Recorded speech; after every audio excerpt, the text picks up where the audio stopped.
Hi everyone, I'm Mirela Ciobanu, lead editor with the Paypers, and we continue our series of articles and videos that aim to bridge the knowledge gap between traditional finance and DeFi and Web3 payments. At this moment, there is a growing view that the real bridge between traditional finance and decentralized finance lies in financial markets, that tokenization begins with wholesale markets, not retail crypto. We've seen signals from traditional institutions, from initiatives around tokenized bonds to asset managers like BlackRock, moving value on chain. Are these credible proof points for traditional bankers? Do they show that tokenization is relevant to the mainstream finance? Today, I'm sitting down with blockchain expert and top voice, Anthony Day, who will reveal the answers to these questions. Hi, Anthony. So happy to have you here today. Amrella, thank you so much for inviting me back. Always happy to be here. It's a big topic. I'll do my best to provide some clarity. Maybe I don't have all the answers. We're still mid-flow with a lot of this stuff in the world, but it's an exciting time and very happy to talk it through. Indeed. So it has been a year, and the last time we spoke, it was more about blockchain's potential in financial services, but it was a general overview. Today, we are going to narrow the discussion. And from what I remember, you are part of the Midnight team. I think that things have changed not a little, I think even more. And yeah, we're curious to know what have you been doing lately? Thank you. Yeah, so a lot has happened in a year. I mean, we're in February in 2026, and it already feels like we've had a year in 2026, let alone since you and I last spoke. So yeah, I was very proud to be part of the team that launched Midnight, a privacy-focused layer 1 chain in the IOHK Cardano family. Since then, I've taken on the role of CMO at VeChain, a project that's well known to most. It's been around since about 2015, mainnet since 2017, focused on real-world adoption, use of blockchain technology for enterprise applications, B2B, and also B2C. So with the VBetter platform, a lot of individual user-focused apps and what we consider to also be real-world assets, but slightly different from the traditional financial assets. So maybe I'll reference some of those examples today, but very excited to be working with VeChain, very proud of the work we did at Midnight, and obviously the usual Web3 side hustles and side projects at the same time too, but let's keep it on topic. Yeah, and it's nice that you are very active in this space, doing, preaching, and to be honest, you had recently a post on LinkedIn that revealed, in a way, highlight the potential of tokenization for financial services. And I said, oh, I definitely have to meet with Anthony and talk more about why should financial institutions pay attention to tokenization in 2026. Absolutely. I think 2025 was cited to be the year of institutional access or institutional entry to Web3 or making use of Web3 technology. I think nobody will be surprised that financial institutions moved a little bit slower than everybody expected, or the enthusiasm, shall we say.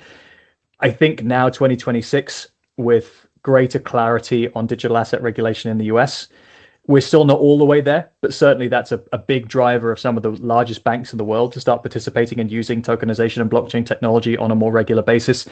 We've already had ETFs established for a number of years. We've already had examples or tests of tokenization, as Iggy Ayope called it on my podcast yesterday, tokenization theater. I would call it experiments. Let's call it that, because any transformation of billion and trillion dollar markets doesn't happen over a weekend, right? I worked on, in my pre-blockchain life, a number of core banking transformation projects, a number of payments projects, and the lifespan of those transformations is in years, not months. And so expecting that the larger traditional financial services industry will transform to have everything on blockchain overnight, or at least in 1 year, is impractical. But you can see the momentum now. You can see a number of participants in terms of offering their own tokenized money market funds, in terms of offering different crypto projects, again, ETF to some extent, or using blockchain rails for trading of traditional bonds, equities to some extent. We're just kind of dipping our toe there, and even tokenized gold. Those more established financial products now moving to 24/7 is transformative. And while it's going to be a headache for some of the institutions because they now have trading on weekends. That's also creating a huge opportunity for capital to move faster, for capital to accumulate faster and better in more places, for certain asset classes to become more liquid. Not all of them will, but in some cases they will, and much, much more besides. We'll get into this in the course of the conversation, I'm sure, but that alone and the evidence of what's happening, whether it's BlackRock or Franklin Templeton or Ondo as a Web3 native organization, there's plenty of examples of this happening for real right now, which is really exciting. Yeah. So you gave plenty of examples of things already moving, and you also stressed the fact that it takes some time. But still, there are some players that I don't know. Even if they think about the time factor, they still don't want to take part in this tokenization theater. What risk do they face if they, ignore to go some other places or not join this? That's the ultimate question, right? If we are not present in the critical areas of the market for our customers, for those people who bank with us, for people who trade and do business with us, if we don't offer the services that they want, we lose customers. I think it's as simple as that. So not every large financial institution offers the ability for their clients to buy and hold Bitcoin, or for them to receive yield from DeFi products because they're quite happy with their other products. But you've seen the largest institutions in the world, BlackRock, JP Morgan, Goldman Sachs, etc., offering those products as new ways for their clients to get yield. If you're not there, that business is going somewhere else. So albeit it's a nascent business now, that's thing one. Your product set is more limited. Thing two, if the wider financial services industry is going 24/7, tokenized and blockchain based, if you do not participate in those markets, again, one, you lose customers. Two, you lose the opportunity for your business and your bank to earn yield, to earn revenue on what should be traditional products for you, but served to maybe different customers or more customers, and served over a different time frame, or maybe with some slightly interesting derivatives or synthetic products alongside of it. Banks want to make money, right? Ultimately, they want to make money. And so if there's money to be gained in a regulatory clear domain with customer demand, you've kind of got to be there. Yeah. You would say that I'm insisting too much on this, but yeah, it seems in a way obvious the benefits. Okay, not losing customers, revenue, then to have some yield, but then still institutions are not there. What are some key barriers to entry for them? What do you think is their blockage? You'd love me to say something along the lines of we don't believe in crypto, or crypto is a scammy product. Okay, thing one, there will be some reticent CEOs or boards of mid-tier financial institutions who are like, not over my dead body. I'm sure those exist. I've never met one, but ultimately I never met a banker who didn't want to make money. So I think it's behavior culture in a way. Yeah, but that is I would put that as a minuscule proportion of some of the barriers to adoption at this point in time. I think the more salient or more relevant barriers are technological. So do we have partners? Do we have integrations for tokenization engines ourselves? And so tokenization engines, the cup brimmeth over with tokenization engines. We have more ways to tokenize things now with third-party infrastructure providers. I won't name them because there's many, but if you Google tokenization platform, you will find several, from large, soon-to-be listed American companies to small mom and pop shops all around the world doing tokenization of stuff, or tokenization theater. So thing one is those organizations don't yet have the internal infrastructure for managing it. Thing two, I would call it probably organizational and product infrastructure, is that there isn't somebody in the bank today or in the institution today who has the experience of being able to lead, manage, and risk manage that business line. And underpinning that process change is also, what do we need to do to move to 24/7 operations?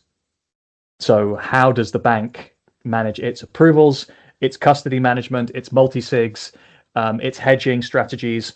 I'm not a banker, but these at the headline level, these are the things that banks do when they manage investment products. These are all things that then need to be managed 24/7. And so at what point do we feel comfortable to be able to do that? Thing three, I think we're on to thing three, I guess, would be the business case. So are you large enough? Do you have sufficient customer demand? And do you believe you have an unfair advantage to go into that market now? Or will I wait until later where there's a more clear infrastructure product as a service offering that I can get from Blockdaemon, BitGo, Keyrock, whoever it might be? So it might be that they want to, but they haven't done so yet. Right? Some context behind this. Citi created a tokenized cash product that allowed them to move cash quickly 24/7 digitally globally for their customers between their existing banks. They built that product about 4 or 5 years ago, and they waited for a long time to be able to have the regulatory clarity to deploy it. And so that's thing 4 or 5, wherever we are on the list, which is, do we still believe that there is clarity on stablecoins, on stablecoin yield, on the ability for banks and financial institutions to be able to offer crypto-based or tokenized products to their customers? In some cases with the Genius Act, yes. In terms of the Clarity Act, no. So we're still working on that one, particularly around stablecoins. But that would be the main barriers that I would call out today. Okay, so now we saw what stops things from moving, but are there practical pathways for banks to start experimenting with tokenized bonds, stablecoins, other digital assets? So you name, okay, I'll start looking for this tokenization platform. Or then you also talked about maybe sometimes the lack of experience of your team in this area. Where can I get this experience? And indeed, you mentioned the Citi experiment that was quite visionary, moving before the regulation. Yeah, so some banks, most banks, honestly speaking, have their own innovation departments, their own innovation teams who are responsible for building out these things. JP Morgan was building Onyx as their own blockchain platform for the longest time. There are a number of financial institutions that are invested in Canton, which is a sort of pseudo public private blockchain proposition, which is probably the next evolution of Hyperledger Fabric when it comes to blockchains, that allows them to do private networks, atomic settlement, and a bunch of the things you need to do with tokenization, but with less of a risk of using public Ethereum or some of the other concerns around potentially KYC or knowing who your counterparties are, while also obscuring certain parts of the transaction from everybody to see. Privacy. The level of privacy on the infrastructure, you could also consider to be a barrier for some entities today. Put that aside, where do you go to? In thing one, if you're not building it yourself, there are digital asset custodians today, very many of them. Mm-hmm. Some are regulated banks in the US, some of them operate globally or in different jurisdictions. There are staking organizations specifically that manage staking of digital assets on behalf of banks. So that companies like TwinStake, you can go and they will provide staking services for you as a bank if you are a custodian, or they will provide staking services to your custodian, right? So you're outsourcing to the you're outsourcing the outsourcing, or you're extending the outsourcing to a different level of product. And then as a bank, what you want to do is integrate the information, the data feeds, and you're managing the risk in the background while the operation is managed by third parties.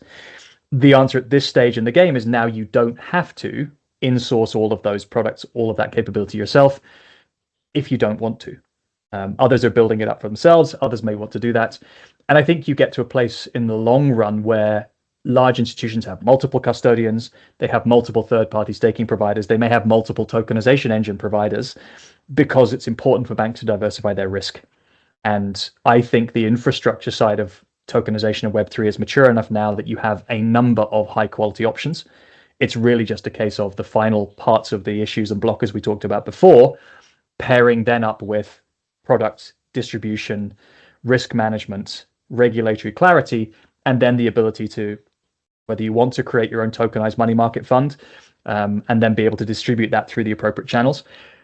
I would say one final point to that is, what are the channels, right? So you can tokenize anything you want up to a point, but is there going to be liquidity, or are you going to actually be able to trade that product?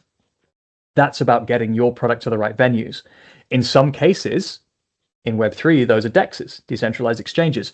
In some cases, in TradFi, that's through your existing customer base, or maybe through other marketplaces that are out there. Or so the New York Stock Exchange is looking at its own version of tokenized equities. It knows that it wants to go 24/7. It's building its own product for that. It will probably serve tokenized equities into a whole bunch of other wallets, marketplaces, DEXs, wherever the demand is or wherever the liquidity is. you need to get distribution for whatever you tokenize. So it's not simply a case of, right, I've tokenized this, liquidity will come to me. Very much the other end of the spectrum. And there are providers out there who also provide that part for banks too.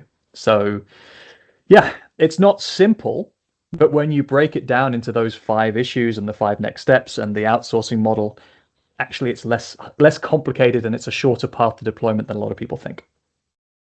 So in a way, it adds up to your tokenization theater metaphor, because when you go to the theater, you just see the actors, the characters, they're just playing, but behind them, it's actually an entire orchestration of costumes, makeup, the lines that they are saying, the music, and so it's a lot of components that are coming up together, and there are different providers, and also the channel to distribute the content, the play that you are presenting. And since you mentioned one of, let's say, the organization that mattered in a way to pair all these parts, you mentioned the New York Stock Exchange example. Maybe you can, tell our audience, mostly to our traditional ones, more about what did actually the project involve, because I think it starts first with combining traditional finance with traditional rails with blockchain settlement. So it's not going directly on chain. And do you think it's too early to draw some conclusion? Will it work to anticipate when the next step will happen, how regulation will evolve to support this type of initiatives? So there's a lot in there, so I'll unpack it a little bit at a time. It's like the theater. Exactly that, exactly. And as I said, maybe I'm being unfair with the term with tokenization theater. It's more about, we've seen early experimentation. As I said, we haven't seen scale production of tokenized 24/7 products and markets. That's ultimately what we're doing here. It's really super simple. The first benefit is we are creating new markets, expanded markets, or more opportunities to create profit for financial institutions by using tokenization and blockchains for the rails. That's the basics of it. On top of that, you do get the opportunity to create new asset classes or to create entirely new products that can be served on blockchain rails. You can then enable DeFi, stablecoins, native blockchain products to enter into the world of TradFi. That's kind of a couple of the reasons why you would be doing this. Why the New York Stock Exchange are interested in this is because people want to trade on the weekends. Right? They have identified that there is a low cost of operation product. Maybe third benefit is the back office operations of blockchain-based systems is significantly less cost to operate, in the very small number of percentage points to manage. So the cost of operation for 24/7 markets where people do want to trade, or people are interested in trading as the market moves or as narratives move, that's the direction of travel. I'm not concerned about the regulation catching up with that, because I think financial institutions generally have a good record of finance management. They have a good record on risk management most of the time. The concern might be, do we create a bunch of synthetic assets that don't exist, and we end up with another credit crisis or credit crunch with the subprime issue that we saw a number of years ago? Possibly, right? We may tokenize or create more tokenized value of an asset, let's say gold, for example, than exists. And so if you add up all of if you try and recall all of the tokenized gold that's been issued to various different people, you may end up with more gold than actually the total market amount, in which case the system is not working. But there are checks and balances we can do for that. And with blockchain systems, it's actually a hell of a lot easier. So it's a risk, but it's also a more manageable risk, I believe.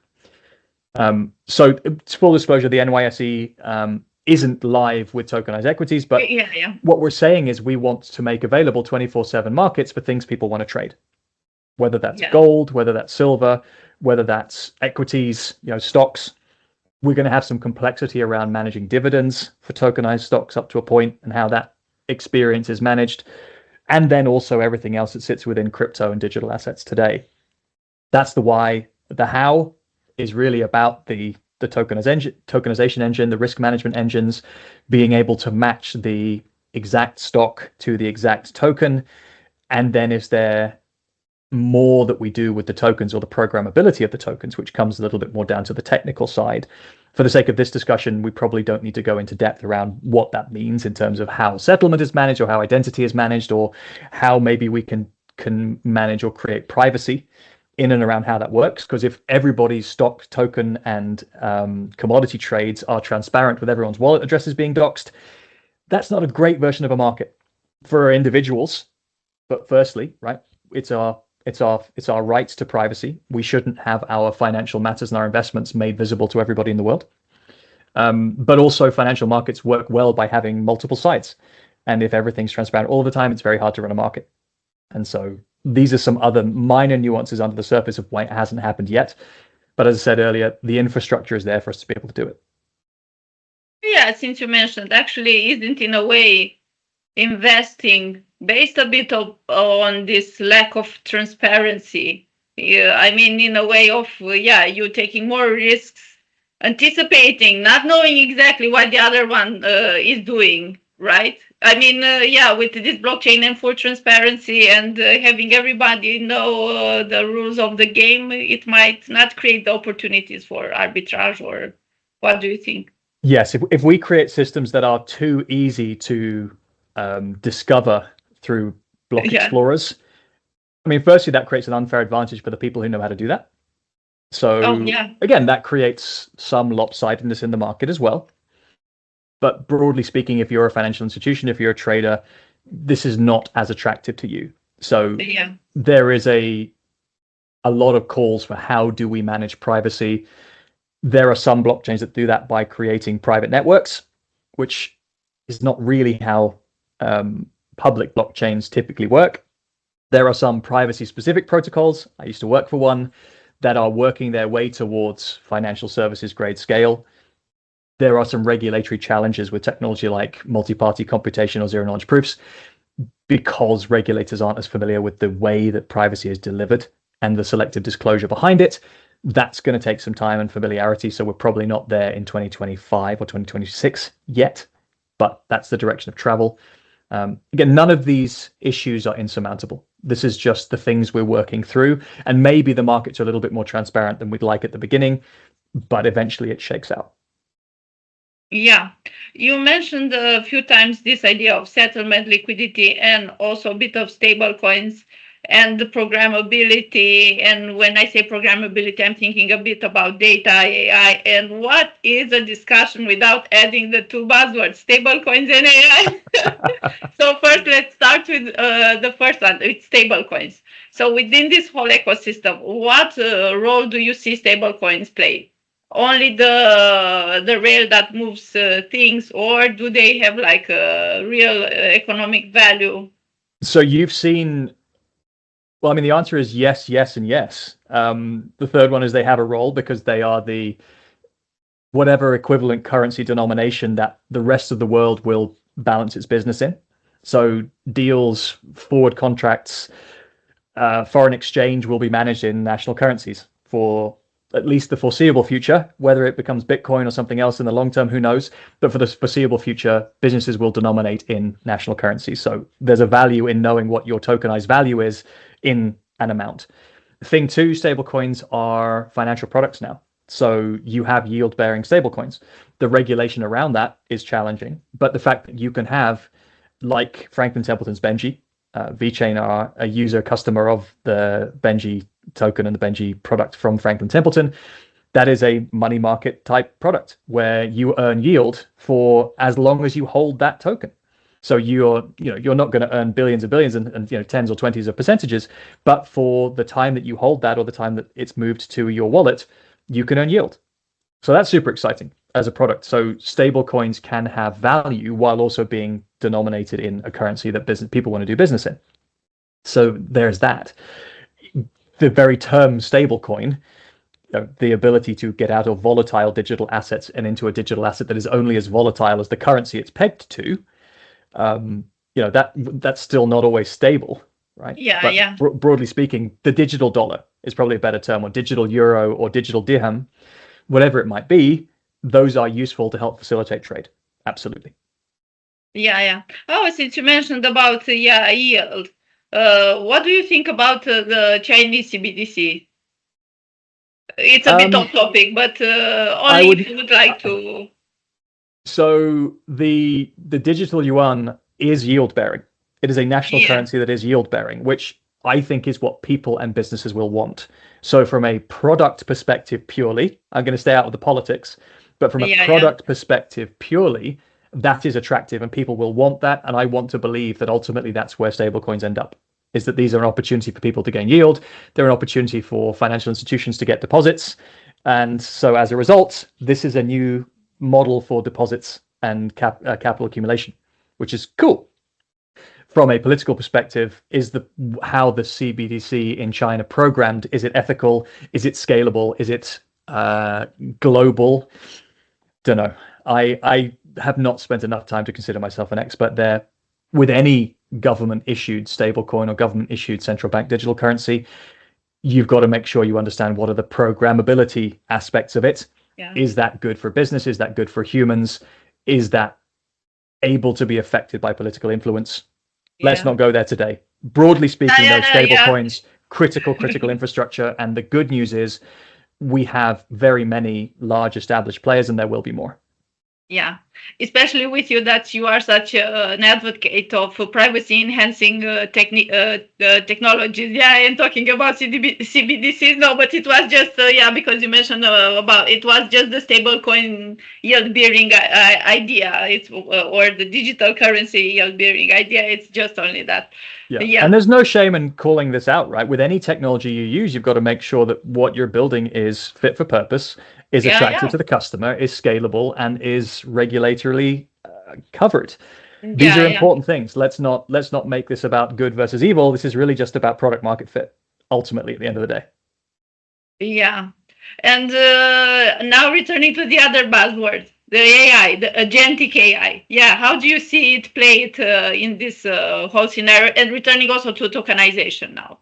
So if you believe that AI is self-directed automation, I think that's probably the simplest way of defining human terms, that say we have machines that will act with our intentions within certain parameters, but will be Mhm. autonomous.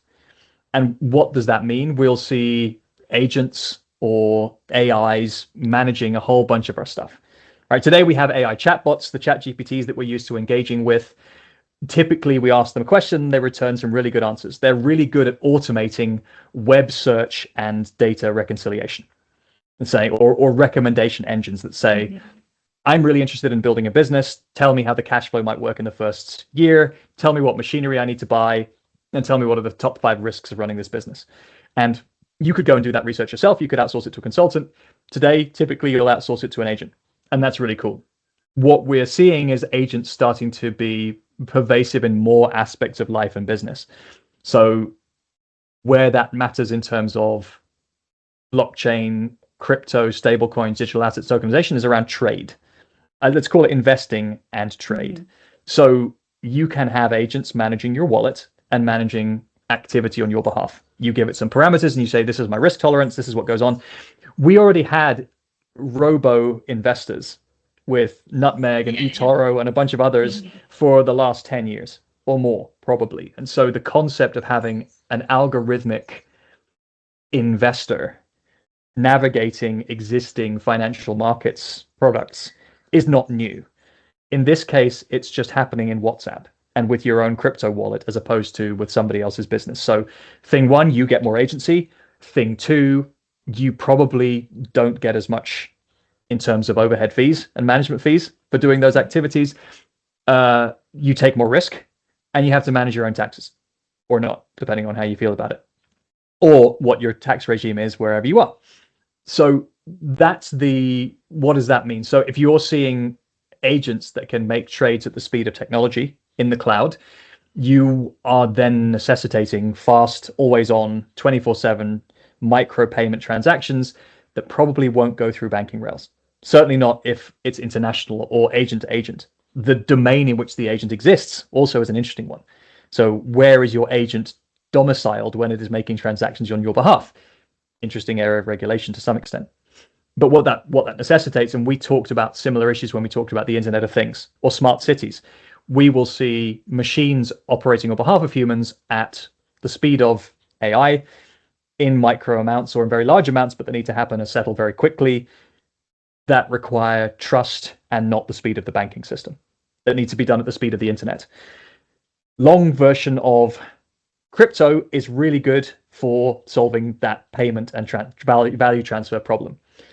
Also, that you're going to have on-chain products that can be consumed or purchased on a decentralized exchange by an agent on your behalf without having to go through a banking system, or provided you have your KYC ticket in the agent that as it takes your intents to market, again, you're good. New marketplaces, always on, 24/7, super fast, low cost of management, and autonomous. That's probably domain one. Domain two then is trade. And so seeing agents buying, selling, creating businesses, taking payments from customers on behalf of the businesses it created, agents creating proposals for grants to build things autonomously for Web3 communities, for Web2 communities. You can get then out into crowd sourcing of agents to build businesses that can capture, invest, transfer value. Anything that can be created by a human can be at this point created by an agent. And so that space, again, you don't necessarily need to have your agent creating a bank account for you. Your agent can go and take your crypto wallet and can go and start and run at the speed of the internet, giving, receiving value. Now, not all of your customers necessarily hold crypto, so there is a limiting factor there in terms of the ability of value exchange between agents to be crypto-based. But the general consensus is crypto, stablecoins, digital assets are an efficient, transparent, auditable, and trustless or trustworthy, depending on which term you want to use, vehicle for enabling that. And those type of payments and value exchanges are going to proliferate very, very quickly. Yeah, I like it all the time that when you answer, you see the problem on many aspects. And even if I might be skeptical about things, you kind of immediately touch upon it. So, I mean, also, yeah, with the agents, everyone is scared about the AI and what is it going to turn out? And no, you just reveal the practicalities behind it. But yet, because from what I hear all the time, is the 24/7, the connectivity, the internet, the speed. I have this feeling that this means many things that need to be aligned and sustained by energy. And in a way also, I don't know, we need to have something like autonomous systems, or that you don't depend on, let's say, a sovereign something that could disrupt things. Can Good it question. happen, this type of an apocalyptic scenario? How can we prevent it from happening? I mean, how can we enable this 24/7 continuity, internet speed, and everything? Gosh, you've got straight to the existential question, which I love, by the way. This is why I love your questions. And sorry if all the previous parts are boring, because I answer the next questions in the question Don't before. worry. No, actually, I mentioned that now I'm buying you time. So, no, actually, I really love this fact that, you just present the practicalities and, why is it relevant for people to know? So let's get to the apocalyptic part of the question. I think commerce today, to some extent, is still very dependent on energy and compute. Yeah. And to a small extent, crypto. But if you believe that the agentic economy or the next generation of the digital economy, right, if we're doing physical goods, if we're buying and selling cabbages in the markets, energy, compute, and crypto are probably less relevant to everything in the world. So whether we then exchange value digitally or hand cash to each other, different question, right? So does our banking system change, or does our physical in real life exchange of value change that much? Probably not, right? If you're exchanging euro or dollar between two parties in a physical market somewhere, buying fruit, vegetables, fish, take your pick, the underpinnings of how that value exchange happens, whether it's on blockchain rails or in core banking servers programmed with COBOL, people don't care now and they won't care then. So broadly speaking, I don't think you see the apocalyptic uprising of or apocalyptic collapsing of financial institutions. I just don't think that in the short term, 10, 20 years is practical. Yeah. Will we see the explosion of autonomous agents that hold value and can invest that value on our behalf? Absolutely. There's a couple of things to that. Will they act with humanity's best intent? No, because they're not programmed to behave that way. They're programmed to behave to the best intent of the person that programmed them or that initiated them. What does that mean? Proliferation of innovation, proliferation of new business costs. We have essentially dramatically lowered the entry point, the cost, and the expertise required to create new businesses, manage and run new businesses. The barriers to entrepreneurialism and innovation are as low as they have ever been. Yeah. Which is phenomenal, but also incredibly scary because the pace of change will never be slower than it is today. Does that mean everybody needs to go out and kind of create their own Claude bots? No. Because at some point, software as a service will exist for you to engage with these things, and you don't have to vibe code them yourself. There will be interfaces that regular humans can do something with. That having been said, if a large proportion of our economic activity or knowledge economy is being managed by agents on behalf of humans with capital, that does present a more challenging perspective to a number of different roles in society today. I'm not going to say that that's not going to be disrupted. Of course it will. But at the same time, if the barriers to creating your own businesses, to creating value in the world change, that the internet did the same thing. Agents will do it, but the same, but faster. The rails through which value is exchanged or the markets you can serve will change.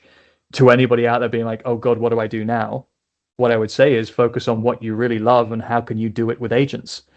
If you've got something you're really passionate about and you think that you can go and do the thing that nobody else can do better than you, or ultimately, I can't remember the video, whether it was Diary of a CEO or something, they said ultimately the best competitive advantage you have is being yourself. And so if you can figure out what the best version of yourself is with an agent army, go do that, because no one else can compete with you on that. Yeah, that's nice advice. And I loved how you began actually my answering my let's say scary question, because indeed I think it's about, because you mentioned there when you are buying things for a long time, yeah, we actually bought physical things, and now we switched to online, but we are still buying physical stuff. And I have this feeling that at the end of the day, everything auto-regulate. I don't know if this is the English word, auto-regulates it. I mean, okay, we have moments of shock.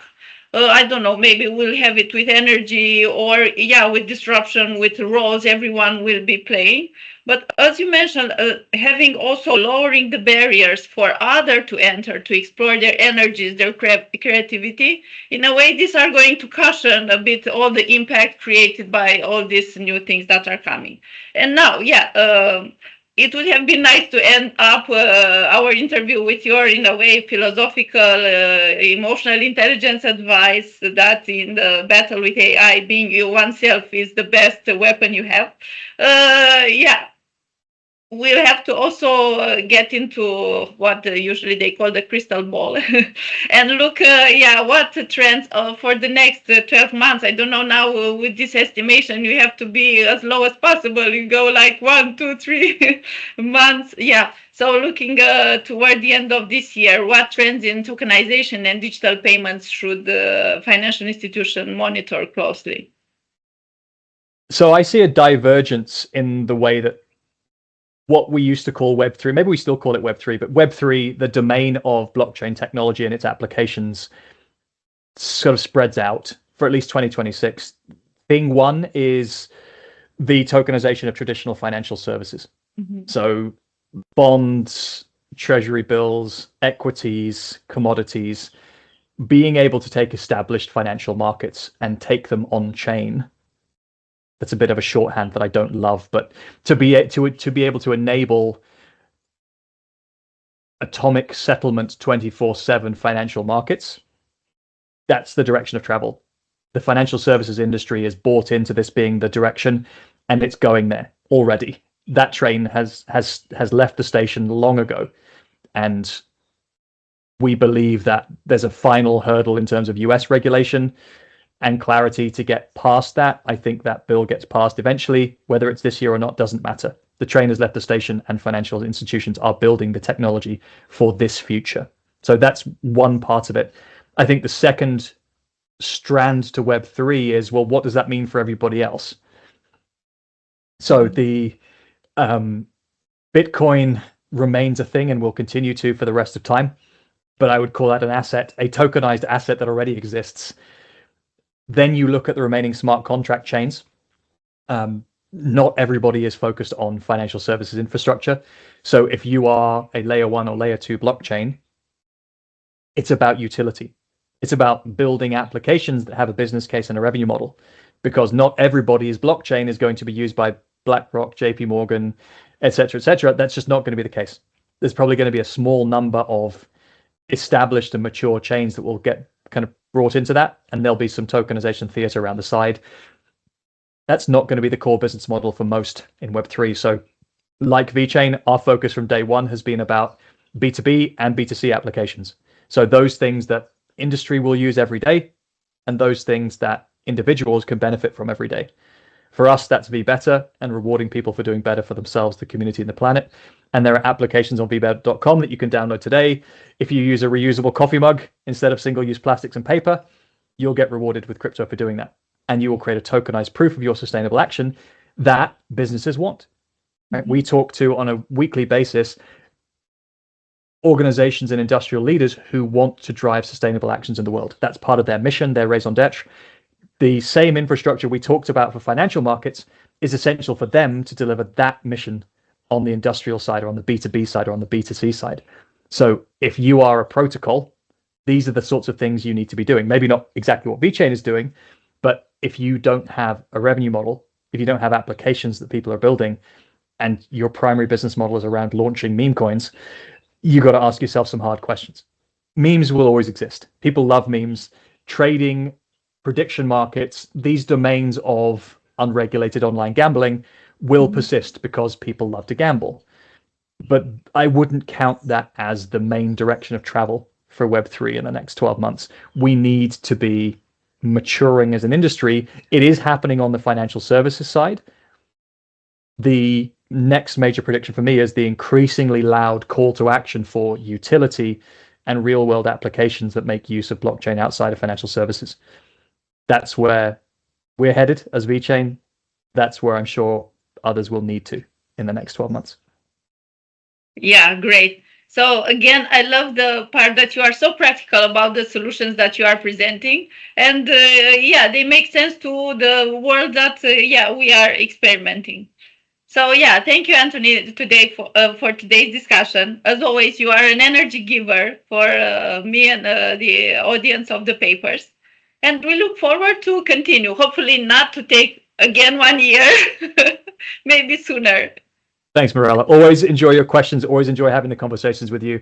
Happy to help. And whenever you want to check back to see how the thesis is going, very happy to jump back on. Great.